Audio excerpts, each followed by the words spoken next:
Good morning, good afternoon, good evening, depending on where you are tuning in from, or if you are catching us on replay. This is The Awesome Journey, and I'm your host, Kelle 𝒏𝒆𝒚, along with my co-host and here, Christy Howard. And we're just two girls that connected on LinkedIn 15 years ago, live on opposite sides of the country, have giving hearts, a passion for paying it forward. And let's be honest, we just really wanted to bring some motivation, inspiration, and hope into this world for an hour a week with some of the incredible individuals that we know and call friends to share their unique stories and challenges, because they're reminders to all of us that we are united in our personal journeys. And as I say every week, and I will continue to say it every week, we crushed it this week with our guest, Mr. Chris Hennessy, who is the owner and executive producer of HIP Productions. He is also known as the Yoda of live streaming and has his own show, which I believe is twice a month, called So I Did a Thing, which I highly recommend to everyone. I truly have learned so much from that show, and I dig it. And I'm pretty sure he is our favorite snack hunter, or I should say, I'm pretty sure he has the best beard on LinkedIn, if not beyond. He is our favorite snack hunter. So we're so blessed to have you back with us again today. And before we start this conversation, which I guarantee you is going to be entertaining today, I will turn it over to my co-host here, Christy Howard. Well, I'm so excited because I was in Asia when Chris was on previously, because, excuse me, we're unfiltered here. Kelle cock-blocked me. Chris was my connection, and I said, we need to get Chris on. And what does she do? She pulls him on while I'm in Asia. But anyway, I'm so excited that we're here. Now we have our personal joke between the three of us. Right. And no, I don't have a anyway, but I do. And sometimes they're big. Anyway, God, I hope not. You know, you're hopefully you're not getting embarrassing. Anyway, nah. Yes, he's a hunter. We are all like-minded, yes. And Chris knows about live stream because he knows that I jump around and I just go with it and have no clue what I'm doing. But he does have a story of how his life has gone. So, Chris, start with your journey, because some people don't even know who you are. Yeah, and I'm trying to figure out, I paired my channel and my comments are coming through over here, but it's not live on my channel, so I don't understand what's going on. LinkedIn's having an issue with live today. LinkedIn's having a very bad day. Yes, I've gotten tons of messages this morning already. I thought it was fixed. But it is showing on the event page. Yeah, that finally came back on. Yeah, let me see if it's showing up on my. Here we go. It's on your page. That's so weird. Anyway, on Facebook, technology, man. YouTube, so nope, it's not. It's not letting me open it. It's such a strange. Anyway, I won't mess with it. I'll get distracted and start chasing that rabbit hole. You and Kelle, that's why you and Kelle are so well. You guys go deep down. Yeah, we do. Christy has to stop us and be like, enough, kids. Yeah, exactly. So thank you for having me on again. I appreciate it. I love doing repeat appearances, and I like having repeat guests. It just makes it's fun. So, like they said, my name is Chris Hennessy. I grew up in a really strong Christian home. My parents, they're still married. I live on the same property they do. When I got out of the house, though, I went a little crazy, started drinking and doing drugs and all the stuff that comes with it, got in trouble. I ended up going to prison, got a 15-year sentence. I did a little over 8 on it, and got out 7.5 years ago. So I've finally been out almost as long as I was in. And it's flown by like it's crazy. But I was doing prison ministry with our church for a while, going back into the same unit that I was assigned to. Which was really cool, because then the guys that I, was friends with I was on that unit for 6 years. I'd gotten really close to a lot of the guys in there, and it was really cool to be able to go back in free world clothes and get to hang out with them and see them and hug them and do all that kind of stuff. So that was really cool. Some things changed on the unit, and I'm not going in right now. I'm not going in anywhere right now to do any kind of ministry. But I do have, and I actually have 2 live stream shows that are weekly. Well, and I kind of go back and forth between them. Like I'll do So I did a thing for a few months, and then I do ending the stigma for a few months. Okay. So I did a thing is just kind of like this. I just bring cool people on that are doing cool things and have cool conversations. Ending the stigma, we talk about anything justice related or addiction related. Maybe my guests have been to prison and gotten out, or they've been on probation and finished their probation, or maybe they're still on probation or parole or whatever, or struggled with addiction, or maybe they work for an organization that helps people coming out of prison, or anything that has anything to do with it, just to kind of open people's eyes. And not all people that have been to prison come out and look like they've been to prison. Like, it's not a stereotype. You wouldn't look at me and think, oh, Chris has been to prison. You wouldn't look at Chris Smith, which I was supposed to make an intro with y'all. Did I do that, or do y'all know him? He was on the show. He was just on our show. Okay. Chris Smith doesn't look like he's been to prison. No. So you kind of, people have this pigeonhole they put felons in, and it's not always the case. And I'll be the first to say, not everybody coming out of prison is going to change. We were talking about that backstage. The recidivism rate is astronomically high, but a lot of us do, and the ones that do are going to be your hardest workers. Because for one, you have to have a job to be on parole, otherwise you're going back. But two, they know they don't want to mess up again. Mm-hmm. And I just to go off of that part of it, because the recidivism, we won't go too far down with all the statistics, because of course I had to look it up, and I was astonished originally. And from watching your shows, I've learned more about it. But knowing that recidivism for drug use is an example, is the Mm-hmm. second highest rate. It's 70%, 70. Mm-hmm. And I was mind blown within the first 5 years of being released. Mm-hmm. And I think probably a thing that's worth, a repeat, because a lot of people are going to see this that didn't see it before, is that you're a unicorn and how you came out, but sharing of the transition from getting out and how coming back into society, the struggle with that and the transition. Oh, it was crazy. Yeah.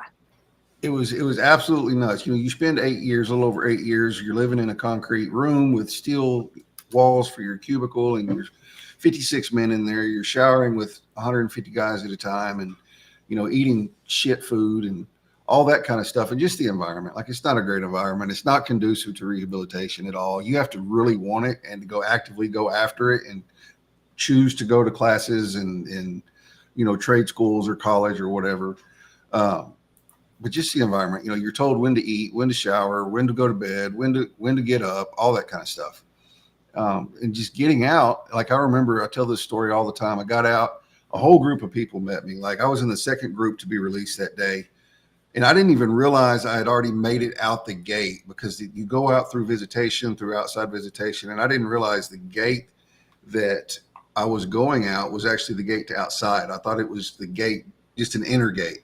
Next thing I know, I'm like rounding the corner to the sidewalk, and I was free, and I was at the back of the line, and there's people up there whooping and hollering and going crazy. And the dude that's walking next to me, she said, man, somebody's family's glad to see him. And I get around the corner, and it's my family and friends. And there's like 10 or 15 of them just like going nuts. I had a buddy drove up from San Antonio. I got released in Huntsville. He drove up from San Antonio. He brought me a car, a 94 Honda Accord. He just gave it to me. So I rode back with him in that car, and we stopped at a gas station for me to get a can of snuff. And I was going to go in and get something to drink and a can of snuff. And, when I went in, there was like Mountain Dew and Code Red. There was 2 flavors of Mountain Dew. And, I get out and there's like 8. And so I remember the cooler wall, and I just walked in and I was like, and I didn't even know, like, it just bumfuzzled me. And I turned around and walked out without anything to drink, because I was just like, it was too much. Because on commissary, you have like 8 different sodas to choose from, and you choose if you want Big Red or root beer or Coke or whatever it was. But there was like, all these selections of drinks, and I was just like, oh my God, like, how do you even choose? And to put it into perspective, whenever I went in, the iPhone had just come out. Nobody had them. Everybody had a Motorola Razr. Like, that was the hot phone to have then. And whenever I got out, it was the iPhone 7. So just think how much technology had changed in those 7 years too. So I've got a question, Chris. We had the other Chris on before. So when you're in prison and you're so shut out of things, how do people go about getting their bachelor, finishing college, getting their, degrees, getting masters? How do they do that without and still being so shut out? And I'm being naive. So there's different, colleges, depending on where you're at in the state, TDC will contract with colleges to come in and teach. So you can get a free world degree. Like whenever you get your degree, it's not, from Bling College / TDCJ, it's from Bling College or whatever college it is. The unit I was on was, they decided while I was there, I took a few college classes while I was there, but they decided while I was there that the population didn't warrant, just because of the demographics of it. It was a lot of older people. I was a cop beforehand. A lot of older people, a lot of cops and judges and TDC guards and stuff like that. And they put ex-cops on units like that because they're really laid back. There's less chance of you getting, jumped for being a cop, all that kind of stuff. And I was never, like, nobody ever. I told, everybody knew I was a cop. I told them it wasn't that big a deal. But because of the demographics of that unit, they took college off, so I wasn't able to finish. I could have asked to transfer to a different unit with college, but I was an hour from my parents. And if they transferred me, you don't get to choose what unit they transferred me to. I was in, East Texas in Navasota. They could have transferred me to Fort Stockton, and that would have been a 14-hour drive or something for my parents. So I chose not to finish college just because I was so close to home. Yeah. And just to kind of even with that part of the story, because, faith is a big part of this journey through how you went out and how you did end up only being an hour away from your folks, and what changed with you to really turn your life around that happened in prison, and all of these things that lined up with prayer by the grace of God. But I want to interject. So, because Kelly and I are about mental health, and especially men's 100%. Mental health. Going in, you were brought up in a very strong Christian home. Yes, we tend to go off on tangents, some of us. And you did, being a police officer, then getting arrested and going to prison. Yeah. How is your mental health, and then with your faith being so strong, and then going into the, bringing your faith in stronger? So my mental health never really took a hit. I mean, it does to an extent, just because it has to adjust. But right. I was never depressed. I was never, I miss my family, and I'd hate life sometimes, but it wasn't ever, I never was on any kind of medication, never felt the need to, God had his hand on me. His grace was there for sure in that area. But what really happened? Yeah, he does tend to do that. And like I said, I grew up in a strong Christian home straight away. So the first unit I was on was in Bottom, Texas. It's in North Texas on the Oklahoma border. I was 4.5 hours from my family then. And I prayed while I was there. I prayed for three things. I wanted a unit close to home. I wanted a laid back unit, and I wanted a unit with dorms, because the dorms have the individual cubicles. I mean, you've still got a guy right there and right there, but you're not in a 2-man cell in a cell block like you see on TV. And so usually when you go to TDC, they send you to a transfer unit for 2 years. It's just temporary. I don't know why they do that. But the dorms there were crazy. Like, it was 68-man dorms with bunk beds, and I could stand between bunks and my shoulders touched on either side. That's how close they were. Yeah. So I prayed for those three things. When it came time for me to be transferred to an ID unit, to a regular unit, I was an hour from home. I was on a laid back unit, and that unit did not have cell blocks at all. The entire thing was dorms with cubicles. So no matter what dorm I ended up in, I was going to have my own little space. But it was while I was at Choice Moore at the transfer unit. I never wrote God off. I kind of wrote church off because I'd been church hurt, but I never wrote God off. And it wasn't like I wasn't living for him, but I hadn't, just been like, forget you. I went to church, and one of the volunteers had brought in an iPod with a video on it of Jesus Culture singing How He Loves. And I didn't even know who Jesus Culture was, never heard of them. And this was in probably 2000, 2009 or 10. I don't remember exactly. It was one of those because I was there from 2008 to 2010. So it was probably 2009 or 2010. I remember sitting in that, it was a little chapel because it was a little unit. There was probably 70 guys in there, and she starts singing that song. He's playing it, and I'm singing, and she's singing it. And I just, for the very first time in my life, I actually felt God's love. You grow up hearing about it, and you know it here, like you know he does, but like I felt it, like it just came down over me, and I just sat there and was just weeping.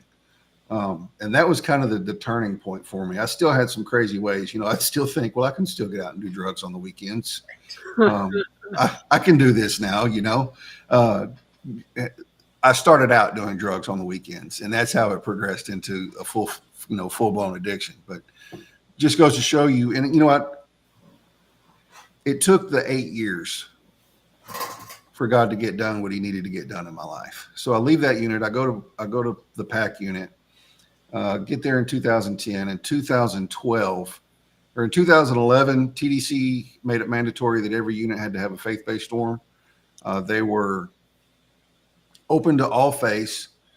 You had to go to the primary service for your religion, but no matter what your religion was, you had to go to the mandated classes. So most of those were Christian, or they were all Christian, because the Christians have the biggest volunteer base of anybody. And I fought it. I didn't want to go. All my friends were in it, and I was like, nope, I'm not doing it. There's no way I'm going to do that. So they filled all the positions, all the spots. But then one of the guys in it got accepted into Southwest Baptist Theological Seminary as a program in prison where if you have 10 or more years before you are eligible for parole, you can apply to go and get your master or your bachelor's degree. And I don't remember what it is, but then they send you to units as a field minister, and you work with the chaplain and work with the inmates, and you have a free world, theological degree. So he got accepted to go, and the spot came open, and I think I'd turned in my application by then, and I saw the chaplain in the hallway, and he was cool, man. Like, the chaplain was cool. He was a little scatterbrained, but he was cool. I saw the chaplain in the hallway. I'm walking to the showers. We're going to showers in the morning, and I see him there, and he makes eye contact with me, and he just mouths the words, "Pack your shit." And I was like, okay. And it was a little while later, I got the call to move into the faith-based dorm. But it was really in the faith-based dorm where God really, really did the work on me, because there was volunteers coming in from all different parts of, we were like an hour and a half from Houston. So there's volunteers coming in from Houston, maybe just an hour, or North Houston area, like Conroe, the Woodlands area. Yeah, you're about an hour from Conroe and the Woodlands. Yeah. Yeah. So they didn't know each other. They were from different churches, but they were all teaching on your identity in Christ and who God says you are versus who the world says you are. And, if you read the Bible, he says a lot of really good things about who we are, and none of them are bad. You're a king, you're a priest, you're set free, you're forgiven, all these things. So I spent 4 years in that dorm with that kind of stuff just being poured into me. And it was the 4 years before I got out. So God really did a lot in me in those 4 years. So when I got out, the transition was tough, but it also made me realize, I'm not a drug addict. That's right. That's one thing. And AA works for a lot of people, and NA and all that, but I cannot stand going in there and, hey, I'm Chris and I'm an alcoholic, or hey, I'm Chris and I'm a drug addict, because I'm not those things anymore. Like that was, right. I hadn't touched drugs since 2008, and I only did it for like 2.5 years of my life, and I'm 43. Right. So like, that does not mean that I'm a drug addict. Right. I did have a problem, and I was an addict at one point, but I'm not anymore. And I think that's kind of a defeatist mindset if I think that about myself all the time. If I think the Bible says, as man thinks in his heart, so he is. Well, if you think you're an addict, how far are you really away from snorting your next line? Oh, God, for sure. So, yeah.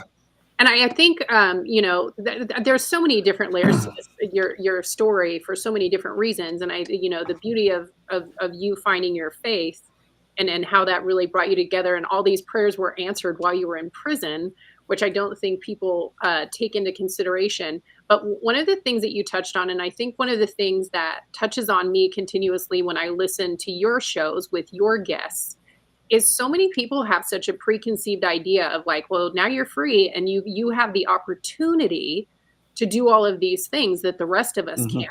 And about the challenges about the transition back into society. Well, plus the judgments, Yes. Because felony, you're a bad person. Application, and it's like you never get looked at. I don't think that people realize how difficult. And you touched on because I would hire you in a heartbeat, and many other people that I've met, through this whole process, because it's like they're going to work their ass off because they're appreciative of the opportunity. I mean, so many things. But again, this goes back to you're a unicorn in the sense of you had opportunity that many others don't. And I don't think people understand that. Yeah, the opportunities are really bad.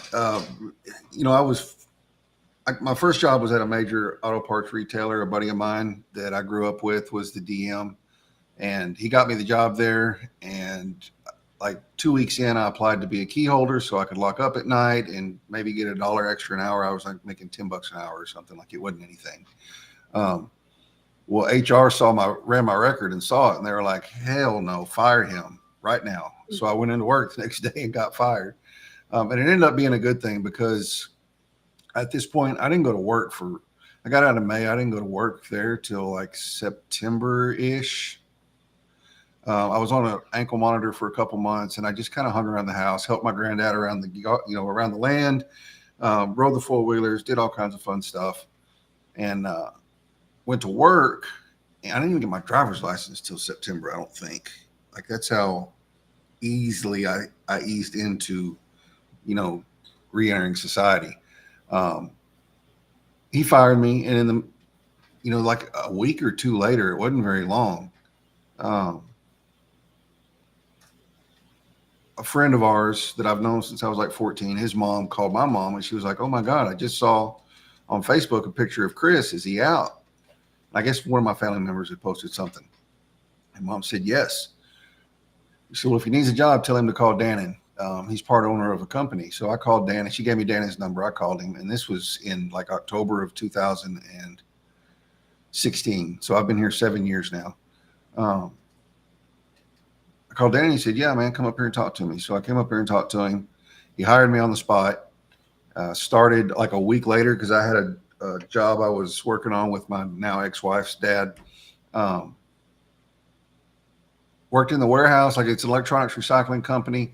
I was checking in computers, doing grunt work. They kind of moved me around to some different areas, so I kind of learned it all. They moved me into the office, into a sales position, gave me a raise, gave me another raise, put me on salary, gave me another raise. And I'm not making great money, but I'm making more than what most people around here make for my area. Well, and that goes to, and it goes, we all know that I'm a job seeker person that, helping people, and how the whole companies are very biased. Oh.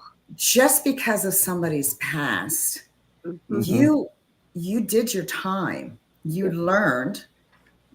And as you said, you're a hard worker. Who wouldn't want to have somebody like that? We all have a past, even those people that are saying fire him. I'd like to, go into their past, because there's only one person that's perfect, and that's Jesus, and he died for our sins. Yeah. But to have, on your show that you do, you bring in people that they're out. They paid their time. They learn from their mistakes, and they're going forward and also sharing their story. As I always say, dancing with their skeletons, because somebody else needs to know that story. For sure. But these companies, these apartments, the society is like, oh, no, we don't want you around. Really? Right. And that's what pisses me off. Yeah. I mean, but like you'll let the dude come in here that CPS is taking his kids 4 times and is still doing drugs, but the guy that got out and is not doing drugs anymore, you're not gonna rent to. So right. Or even to take that one step further, you'll release the kids to this dude that has done these bad things to these kids multiple times. But, good Lord, don't let the guy that rehabbed his drug addiction into society in any way. Like, it's so and went to, and even those that have gone to school and have degrees that are more than the people that are, going, oh, I don't want to hire them. Oh my gosh, their resume just alone, Yeah, I was they telling have- y'all back, they like I have a- was, Yeah, tell us yeah, about like your I was, job friend. yeah, I got a buddy, and we met actually on LinkedIn. He was one of my very first guests on Ending the Stigma. I met him on LinkedIn. I didn't even know him in prison. He did time. I don't remember if he went through, I don't remember. He went to college in prison. I'm not sure where it was. Anyway, he got his bachelor's degree, got out, got his master's in something, and then got his PhD in something. And he now works for, I think it's Lee College out of Huntsville, I think. They go into all the units surrounding Huntsville. He actually goes, they put college back in the unit I was on, and he actually goes to that college, goes to that unit and teaches. Like, we know some of the same people now, some of the same inmates. But he has his PhD. He works for a university, and he still has problems if he has to move, finding a place to live or to rent from. I mean, that's nuts. Yeah. When you think about that, because like I said, there's so many things with other people who have done, and I will say, worse things or continue to do the same things because. Can I say politicians? Oh, I'm sorry. Yeah, well, there's 100% domestic violence. I mean, good Lord. I mean, there's so many different things. And I think another important story that you share too, that a lot of people don't understand or that we have talked about before is, yes, there are organizations or companies that give people who have been in prison jobs, but they can't make enough money to survive. Because I know that you talk about Subway, the Subway hires, but how Subway does hire. They are all like, I got to give it to them. And there's a lot of companies that will hire felons, but the pay isn't great. It's not like they're great jobs. Subway, you might max out as a manager at like $14 an hour or something. And you got to give them props, but it's just the kind of job it is, like, I'm not saying that bad about Subway at all. I'm ecstatic they do that. But it's just, if you're working a $13, $14, $15 an hour job, especially right now in this economy, I've got a side hustle just to try and make it right now. Amen. Side hustle I'm wanting to turn into something, but into a full-time deal. But, if you're making that kind of money, well, you're really only a step away from slinging dope again. Yeah. Because your wife, your kids are hungry, your kids need shoes or you whatever. You got to pay rent. Yeah. You got to pay the rent that's astronomically high. You got to buy groceries that are astronomically high. Like, how far are you really away from committing another felony because you're desperate? And, not all people that get out are going to commit felonies it's not that they're desperate. They're just being dumbasses, but that's a big proponent towards recidivism. Well, it goes into their head. Yeah. You're sitting, we're all, we're an economy that we're all struggling. It's a shit show. Exactly. However, when you know that you can make really good money because the drug industry is huge right now, they're doing nothing about it. Again, bill orders, cocaine in the White House, blah, blah, blah. It's going to be, even though they're rehabilitated, it's going to go in the back of the head going, I could just do this one deal. And that's all that it takes. And right? that's that exactly one time. It takes. And then you get in another bad situation and you think, well, shit, I made money last time. I can do it this time. Yep. And I got away with it last time. I'll just do it one more time. Yeah. Or even I'm using drugs. You could run any kind of illegal racket, do anything illegal to make money, but that's just the most common one. But it's the easiest one. What's the easiest one? It's the most important. It's the most, the one that's the biggest money deal, business right now. Yeah. Any of the drugs. So explain to us, okay, so now you're working at this computer tech place. How did you decide, hey, okay, I've done this. Now I want to help do the live streams, because I don't know how long, LinkedIn Live has been even around, because we not very long. I was back when it first, I came in the beta phase whenever you had to apply to get it. Like now all you have to do is turn on creator mode and you have access to it. Right. You had to apply for it. I got denied twice. But I saw my friend Amy Wills, and we've come to be really good friends. she did a live with someone, and it was just like they weren't doing anything. They were just having fun and cutting up. And I'm introverted as hell, so I don't know how I even thought that I would do this or why I do. I mean, not bragging, but why I do so good on camera and on live streams, because you put me in a room with people, and like I'm the guy standing in the corner holding his drink, watching everybody. I'm not the one out there, you know. That's just me. Right. I thought, man, I want to do that, so I applied. My first show was terrible. I showed the first 3 minutes of it. Yeah, you know that. It was just awful. But I started refining it and getting better at it. I started ending the stigma with. I had a co-host at the time. He approached me about it because he was live streaming too, just for fun. We were both basically doing the same thing, just talking to people.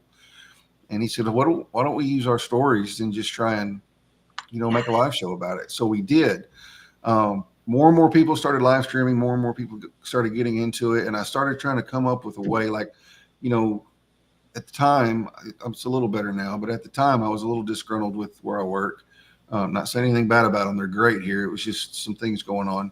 And I was trying to think what I could do that something I really loved. Like this is a job and I'm grateful for it, but it's not like my passion. So what can I do? And at first I was thinking YouTuber, and I was like, man, I don't really want to do a YouTuber because I really don't like editing videos. I can do it, but it's not my favorite thing to do. I was like live stream production. So I started following some people that were live streaming and doing some remote production. And just started and just launched Hit Productions, Anything is Possible Productions, 2 years ago now. And I've picked up a few clients here and there. It's enough to kind of supplement my income, but I've really kind of started doubling down on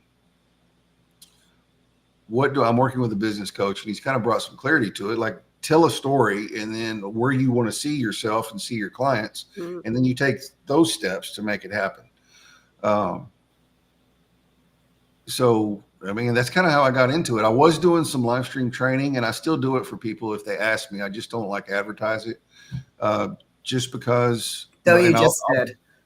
Yeah, I know. I just did. Like, if you need training, I will definitely do it. But I don't post. Like, it used to be the big comments on my posts was, you know, I can help you get started. Right.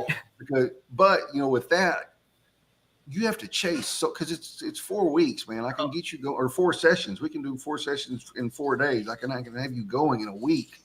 But you know how many of those people I'd have to chase to make it a full-time business? Right. Like crazy. A lot versus. So now I'm focusing mainly on targeting people I can produce their stuff for them and run the show and do all the planning and just everything that goes with it on a monthly retainer basis like that. So it's kind of evolved a little bit from where I started and where I'm going with it. But yeah, that's kind of how I got into it. That's awesome. So going back to your 2 shows. So good. Yeah. And, you know, anytime you have a guest, I hit them. It's like, I want to know more about you. Yeah, we have asked many to be on our show, but I think it's because they don't know us. You know, you've worked with a lot you've mentioned the felons and everything, but you've also worked with a lot of people who deal with trafficking. Yes, I did. And I was just fixing to bring her up, man. Like, it was, you know, it's such a sensitive subject, but her name's Alina Donahue. She's just absolutely amazing. I follow her on Instagram. Yes. Have y'all had her on? No. Okay, I was supposed to do an intro, and I have it. And as a matter of fact, I have a Post-it right here on my desk. Yes, because she's incredible. And yeah, you know, it is one of those things that people don't want to talk about it, but it's such a part of our reality. And it's like we need to know the truth. And watching her on your show, and this is why I'm saying, but you got to watch his show because it opens your eyes to so many things. Story, man. Like, it was. What got me, you know, I saw a post of hers and I sent her a connection request because it was about having, being a felon, but it's because while she was being trafficked, she was forced to do things. And that I was like, part that blew my mind that she got arrested for being a victim. Yep. And she was also, I got to give it to Florida. You know, I'm a Republican and I will be to the day I die. Conservatives are historically a little harder on crime and a little less giving. That's the only thing I don't like about them.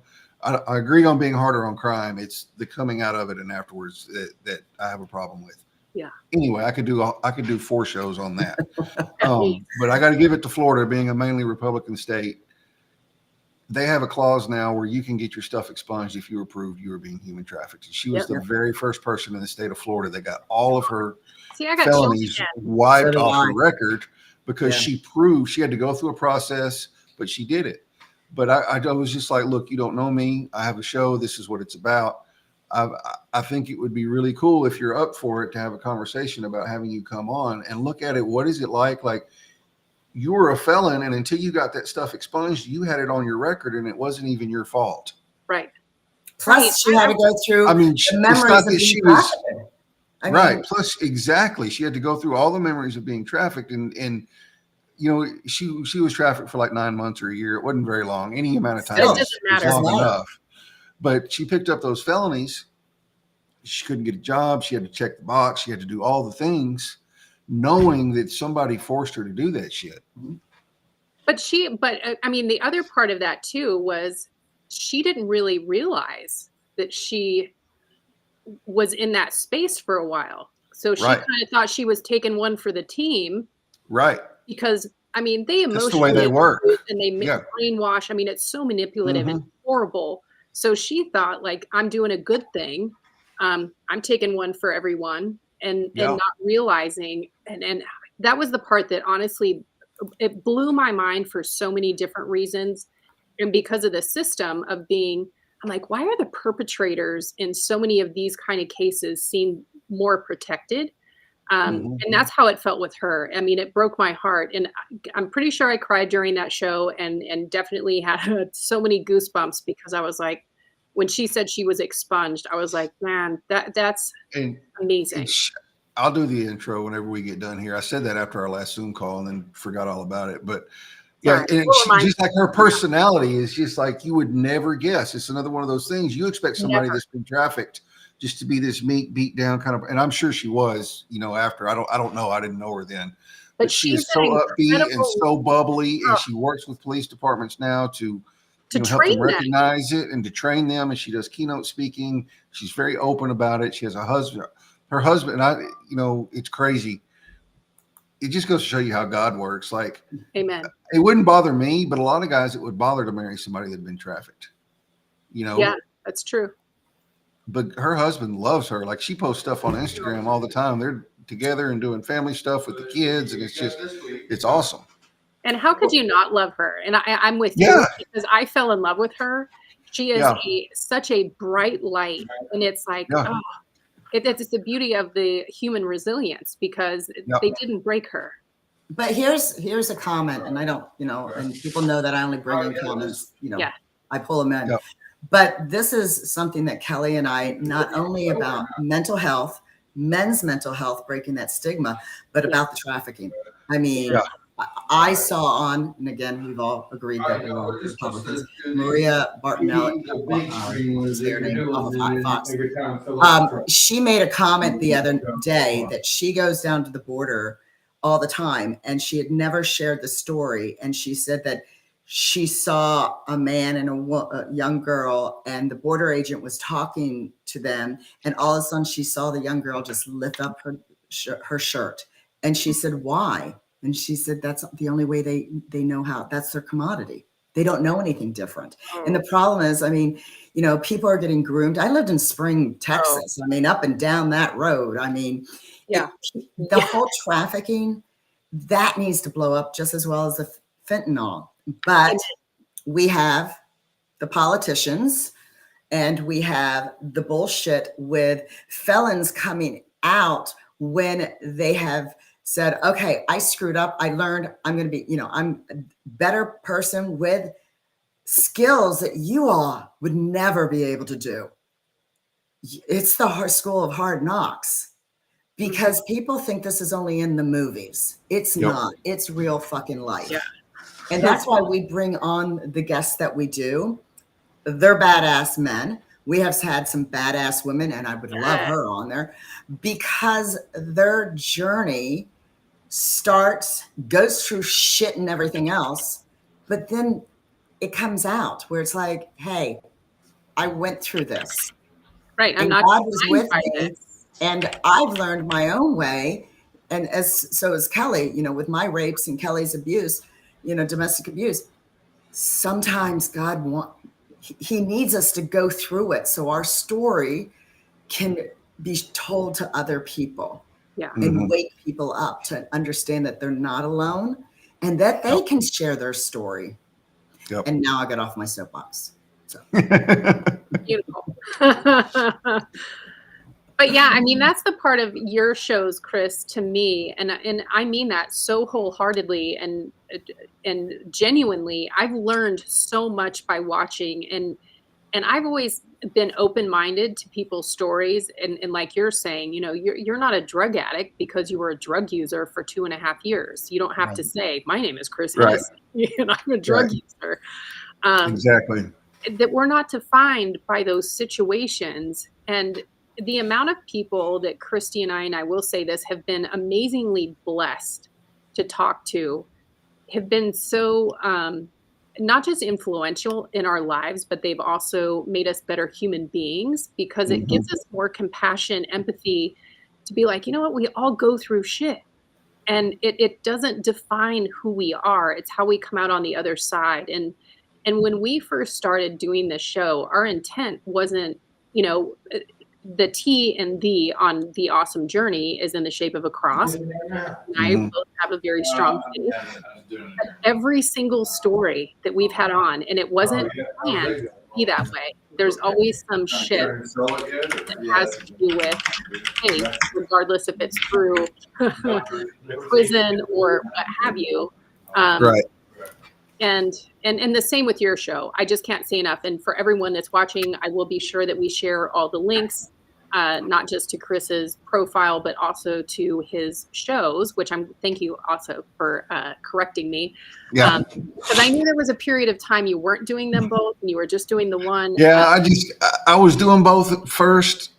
Like I was doing one once a week and then one twice a month. And it just got to be a lot to try and do 2 shows in a week.